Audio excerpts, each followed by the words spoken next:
সুপ্রিয় দর্শক, আসসালামু আলাইকুম।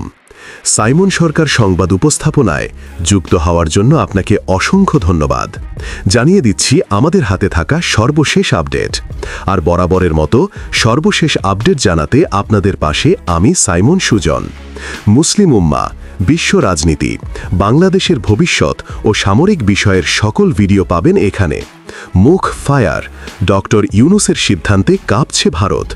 বাংলাদেশকে এয়ারক্রাফট, মিসাইল দিয়ে চীন পাকিস্তান জোট। ভাবুন তো, যদি ভারত থেকে তার উত্তর পূর্বের রাজ্যগুলো বিচ্ছিন্ন হয়ে যায়।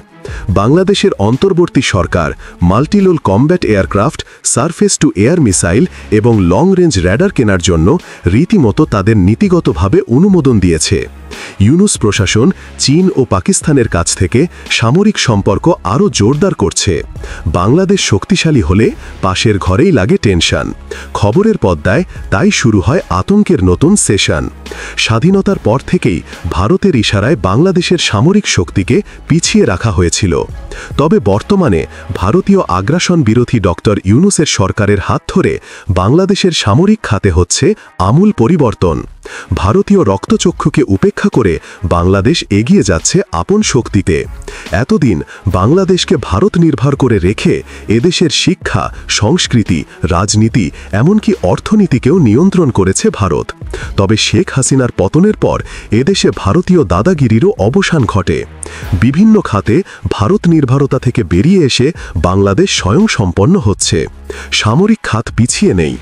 ভারতের দুই প্রতিদ্বন্দ্বী চীন ও পাকিস্তানের সহায়তায় সামরিক শক্তি বৃদ্ধি করে চলেছে লাল সবুজের বাংলাদেশ, যা দেখে জ্বলে পুড়ে ছারখার ভারতীয় পশ্চিম বাংলার মিডিয়া। কি বলছে তারা, আসুন তা দেখি।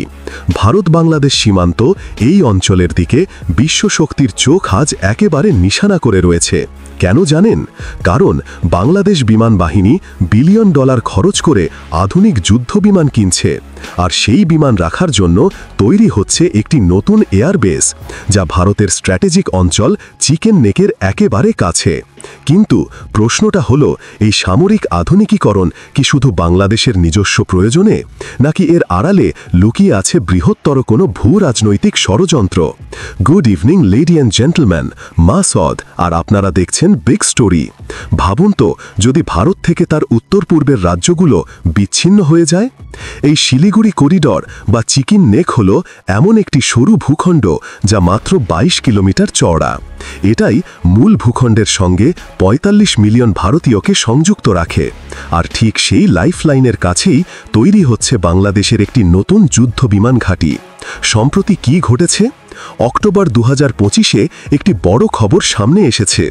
বাংলাদেশের অন্তর্বর্তী সরকার multirole combat aircraft, surface to air missile এবং লং রেঞ্জ র্যাডার কেনার জন্য রীতিমতো তাদের নীতিগতভাবে অনুমোদন দিয়েছে। এই সামরিক চুক্তির বাজেট কত জানেন? প্রায় $2.2 বিলিয়ন। 2027 সালের মধ্যে বাংলাদেশ বিমান বাহিনী বা বিএফ 20টি পর্যন্ত জেট কিনতে পারে বলে অনুমান করা হচ্ছে। এই বিশাল অঙ্কের টাকার বিনিময়ে তারা কি কিনতে চাইছে? বাংলাদেশের আগ্রহের কেন্দ্রবিন্দুতে রয়েছে চীনের তৈরি করা চতুর্থ প্রজন্মের ফাইটার জেট সিই।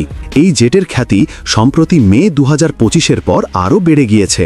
এটি চীনের তৈরি সবচেয়ে আধুনিক এবং সবচেয়ে সক্ষম রপ্তানিযোগ্য বিমান, এবং চীন এই বিমান বিক্রি করে থাকে। এই বাংলা কিংবা পশ্চিমবঙ্গের কোচবিহার জেলার সীমান্তের খুব কাছে, মাত্র 20 কিলোমিটারেরও কম দূরত্বে লালমনিরহাট বলে একটি জায়গা রয়েছে বাংলাদেশে। এই লালমনিরহাট এয়ারবেসে তৈরি হচ্ছে বিশাল একটি হ্যাঙ্গার। 1931 সালে তৈরি হওয়া এবং 71-এর মুক্তিযুদ্ধে পাকিস্তানি আর্মির দ্বারা ব্যবহৃত এই 1166 একর বিস্তৃত এয়ারবেসটি আবার পুনরুজ্জীবিত করার চেষ্টা করছে বাংলাদেশ। এবং শুধু চেষ্টাই করছে না, জোর কদমে কাজ চলছে। এয়ারবেসের রানওয়ে 4 কিলোমিটার দীর্ঘ। এই ঘটনা প্রবাহ শুরু হয়েছে এমন এক সময় যখন বাংলাদেশে মোহাম্মদ ইউনূসের নেতৃত্বাধীন অন্তর্বর্তী সরকার ক্ষমতায় এসেছে, এবং পুরনো শেখ হাসিনা সরকারের সময়কার ভারতের সঙ্গে যে উষ্ণ সম্পর্ক ছিল তা এখন ডিপ ফ্রিজে চলে গেছে। ইউনূস প্রশাসন চীন ও পাকিস্তানের কাছ থেকে সামরিক সম্পর্ক আরও জোরদার করছে। যদি লালমনিরহাট এয়ারবেসে চীন বা পাকিস্তানের সামরিক কর্মীরা এসে ঘাঁটি গাড়ে, তবে চিপ অ্যান্ড স্নেক নিয়ে কিন্তু বিপদের আশঙ্কা বাড়ছে। এটাই এখন দক্ষিণ এশিয়ার সবচেয়ে বড় প্রশ্ন। বাংলাদেশ জেটনসির প্রতি বিশেষ দুর্বলতা দেখাচ্ছে, কারণ এটি একটি অত্যন্ত সক্ষম 4th জেনারেশন ফাইটার জেট। এর প্রধান সুবিধা হলো এটি অ্যাডভান্সড এএসএ রেডার কিংবা active electronically scanned array radar এবং PL-15ই বিয়ন্ড ভিজুয়াল রেঞ্জ মিসাইলের মতো উন্নত অস্ত্র বহন করতে পারে, যা বিএফ কিংবা বাংলাদেশ এয়ারফোর্সের যুদ্ধ ক্ষমতাকে সম্পূর্ণভাবে বদলে দেবে। বাংলাদেশ $2.2 বিলিয়ন খরচা করে নতুন ফাইটার জেট কেনার চেষ্টা করছে জেটনসি। এই জেটনসি চীন বানায়, চীন এই জেটনসি রপ্তানি করে এবং চীন এটা বাংলাদেশকে বিক্রি করার জন্য রীতিমতো আগ্রহী। জেট সি বনাম JF-7 এর যদি স্পেসিফিকেশন চার্ট দেখি, তবে দেখব জেট সিই ছাড়াও বাংলাদেশ JF-7 ব্লক 3 ফাইটার জেটের প্রতি আগ্রহ দেখিয়েছে। এই JF-7 চীন এবং পাকিস্তান যৌথভাবে হালকা ও সাশ্রয়ী একটি মাল্টিরোল কম্ব্যাট এয়ারক্রাফট হিসেবে তৈরি করে। অর্থাৎ এই মুহূর্তে দাঁড়িয়ে বাংলাদেশ যে দুটি বিমানের প্রতি আগ্রহ দেখাচ্ছে, জেট সিট এবং JF-7, দুটোই আমাদের শত্রু দেশ কিংবা আমাদের শত্রু পক্ষরা তৈরি করে। একটি তৈরি করে চীন সরাসরিভাবে, আরেকটি চীন এবং পাকিস্তান যৌথ উদ্যোগে হালকা ও সাশ্রয়ী মাল্টিরোল কম্ব্যাট এয়ারক্রাফট হিসেবে তৈরি করে। বাংলাদেশ চীনের সামরিক সরঞ্জামের দ্বিতীয় বৃহত্তম ক্রেতা, আর পাকিস্তান চীনের সর্ববৃহত্তম ক্রেতা সামরিক সরঞ্জামে। অর্থাৎ ভারতের দুই শত্রু দেশ বাংলাদেশ এবং পাকিস্তান চীনের কাছ থেকে সামরিক সরঞ্জাম নেয়, এবং তারা এই মুহূর্তে 1 এবং 2 leading and second leading importers of Chinese সামরিক সরঞ্জাম। বাংলাদেশ নিজের সীমান্ত রক্ষা করবে, নিজের অবকাঠামো উন্নত করবে, আর এটাই ভারতের আতঙ্কের কারণ।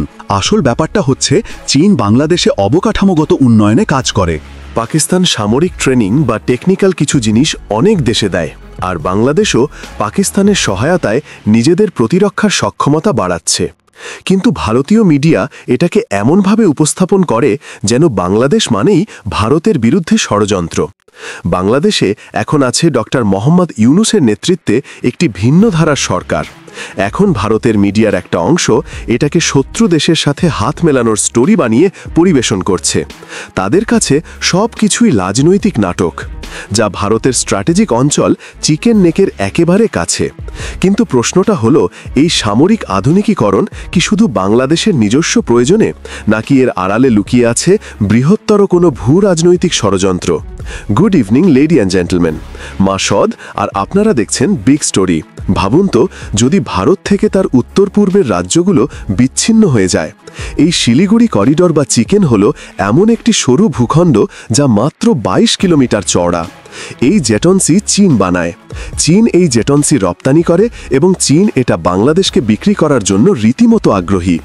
জেট সি বনাম JF-7 এর যদি স্পেসিফিকেশন চার্ট দেখি, তবে দেখব জেট সি ছাড়াও বাংলাদেশ JF-7 ব্লক 3 ফাইটার জেটের প্রতি আগ্রহ দেখিয়েছে।